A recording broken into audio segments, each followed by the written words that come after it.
What's up, Disney fans? In today's video, I want to take you through a fun little process I'm doing, which is reimagining and expanding the Disney World park as I see fit.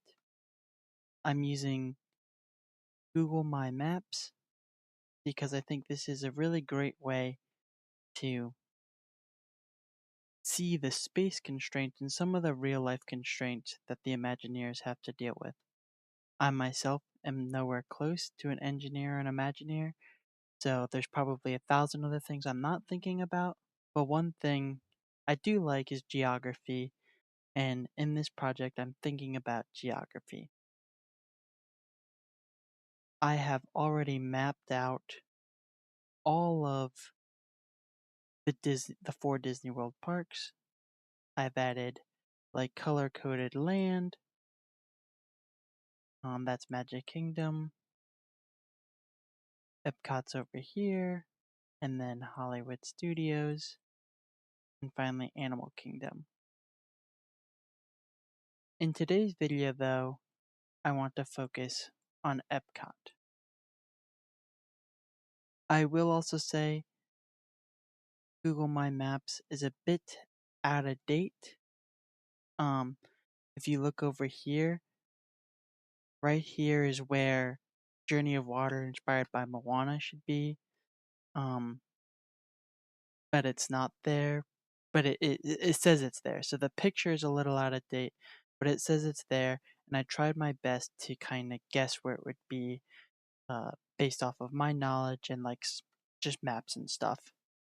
And obviously, none of this is perfect, but I tried my best. It just gave me a greater understanding of what each land had. So, right, this is my World Celebration, or this is how I mapped World Celebration. Over here is how I mapped World Nature, and then World Discovery. The Imagination Pavilion right there kind of has its own thing, and then all of the countries in World Showcase.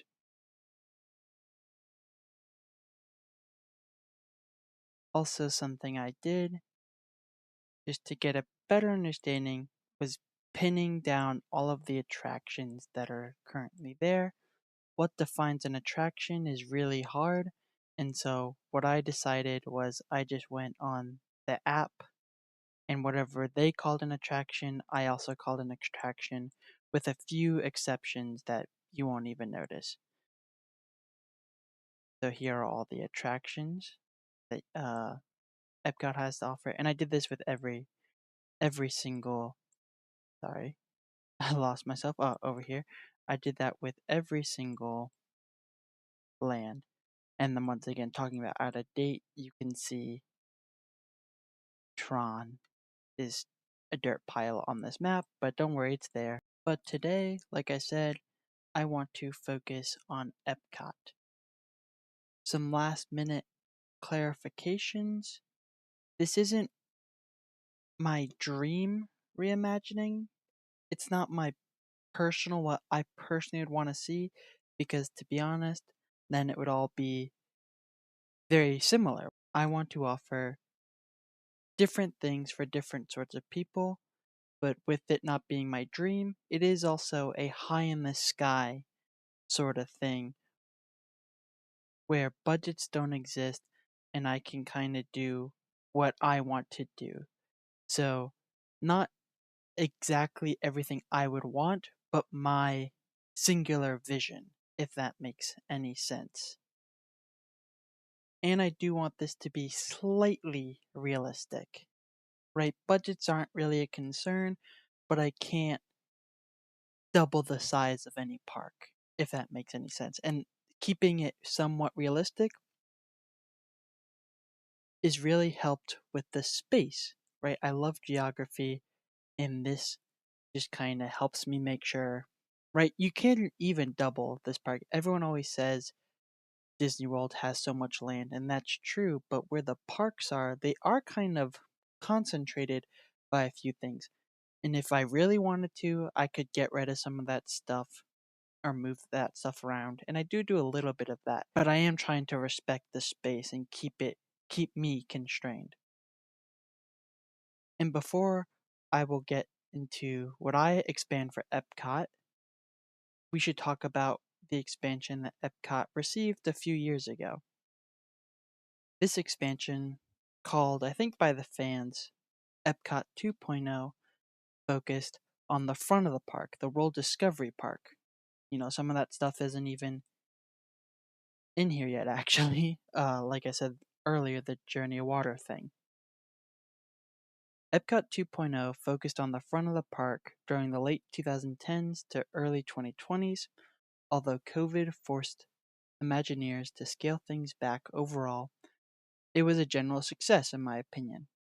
The Space 220 restaurant, Journey of Water, and new test track are highlights, bringing back the edutainment and future optimism that makes Epcot Epcot. However, Cosmic Rewind, which is a great roller coaster, does fall a bit short thematically in my opinion. I want Epcot 3.0 to focus on the back of the park, specifically World Showcase, as well as touching up some aspects of the front of the park. A deep question we need to ask ourselves, especially focusing on World Showcase, is while IP has started taking over all parks, does Disney play into this, matching IP to their countries like we see in Frozen Ever After in Norway, or do we reject this? My answer, and you'll see this as I talk about specific elements I'm adding, is why not both? Frozen was a problem because it took away everything Norway, right? You had the Norway Pavilion, and then you completely replaced the ride, which was all about Norway, with a fictional country that was inspired by Norway. I look at the Grand Fiesta Tour starring the Three Caballeros and Journey of Water inspired by Moana to take inspiration. The main attraction should be the country and culture, while our favorite animated and cartoon friends can act as a tour guide or a framing device. As I already said, I am focusing on World Showcase for my Epcot 3.0, but specifically in this video, I am focusing on what I'm calling World Showcase South, just to get you a lay of the land of what's already there. You have the Morocco Pavilion next to the French Pavilion, and then you have the Japanese Pavilion, and then you have the American Adventure, and then the Italian Pavilion next to that. And that will be our focus for this video. I'm going to now get rid of, these are all real attractions, I'm going to get rid of that, and so I can show you what I added. Right, this is kind of how I'm setting things up. The less transparent parts are stuff I'm added, and now these little points are attractions and things I'm adding. Obviously, this is super Monday night quarterbacking. There is so much more that goes into planning specific lands than just coloring in blocks like I'm doing, but I'll try to explain what each of these things mean to me. Focusing first on the Japan Pavilion with the Japan expansion, I want to add Mount Fuji on top of the existing structure using forced perspective to make it look bigger, acting almost as a land icon. That's where this point will be. There was an original plan to do this when the Japanese pavilion was first announced, that this was planned, and it was planned to add a roller coaster inside Mount Fuji. Well, I don't think you could add a roller coaster in the actual mountain, or the structure, the fake structure, like in Space Mountain, where the actual structure, you're going into what you see. I don't think that would be possible anymore just because so much stuff is built around that. You can make guests think they are going into the mountain when in reality they are in a building backstage, which is actually similar to Remy's, which once again it's still under construction in this video, but I believe the Eiffel Tower is over here. Or sorry, I think the Eiffel Tower is over here, but the actual ride is over here, or something like that. But you think you're going into the Eiffel Tower when you get on the ride. So I think you could do something similar to that. The fake Mount Fuji is over here, and you think you're going in it to ride it, but the actual ride is backstage over here. With the construction of the Japanese pavilion, this would shut down the Morocco pavilion, which I'll get to in a little bit. The ride for Mount Fuji is I'm calling Fire Mountain Beyond the Clouds. Fuji, the word Fuji probably comes from an old word meaning fire, and Beyond the Clouds highlights Japan's rise, and the whole name mimics Disney mountain rides, right? Space Mountain, Thunder Mountain, Fire Mountain. The description I gave it was a roller coaster that appears to take guests inside Mount Fuji. I'm thinking a combination of Maelstrom telling a cultural story and Seven Dwarfs Mine Train, a roller coaster with slow parts for scenery. The coaster will take you up through the mountain with volcano and Japanese folklore set pieces.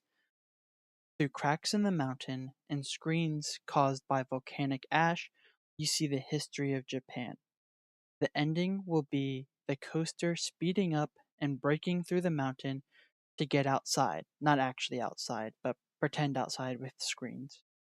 As your cart slows down and sees modern Tokyo through the clouds from atop Mount Fuji. Then one last time with grand music, you speed down the mountain. This would be the second ever roller coaster in Epcot and very far away from Cosmic Rewind, like across the park, so you're spreading them out pretty well. This should be a thrill ride first, but with a story to tell, similar to Seven Dwarfs and actually Test Track. The ending should convey an appreciation of where Japan is today and a greater hope for the future. So that's Fire Mountain, and that's what this section is sectioned off for. But also you have this section, which I see as San Francisco from the Big Hero 6 movie.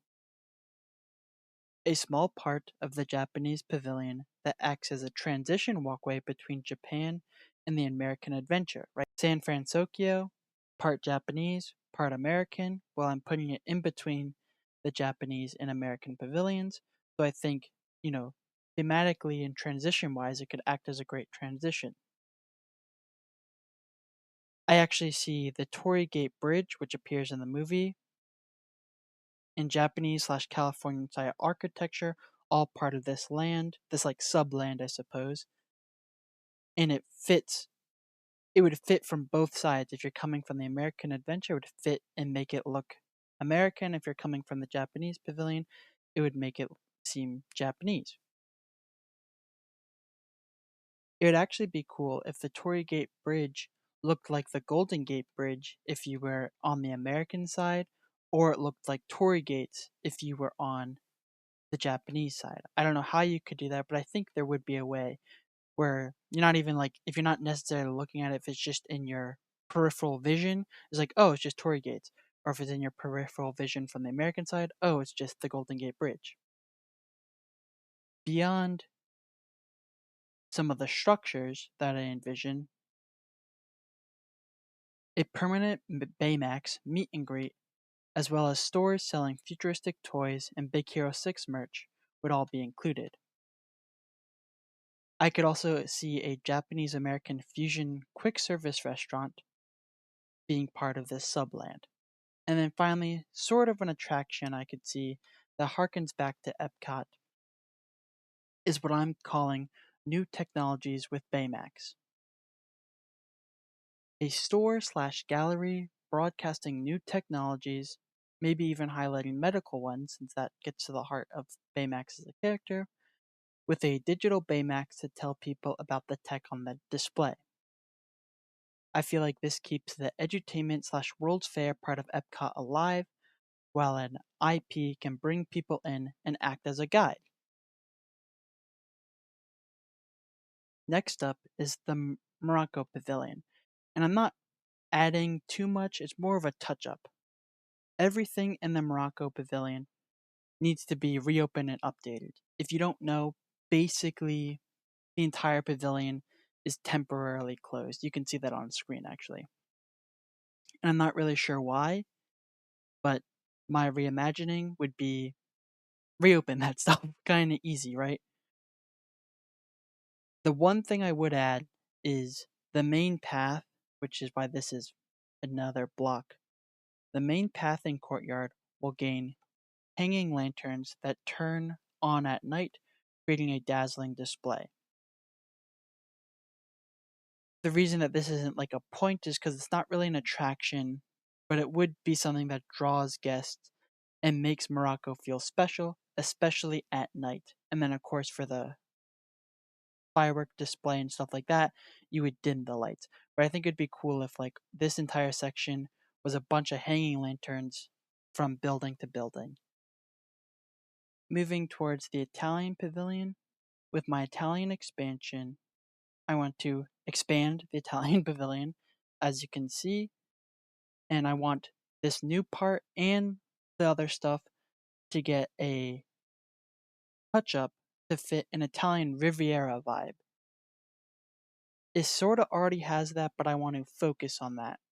And this is a soft retheme that still focuses on real Italy, but fits the Luca IP, which I'll get into in a little bit.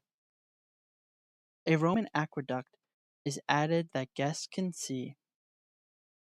That's what this block sort of is, but also it would add enough land to the Italian pavilion to accommodate a new ride.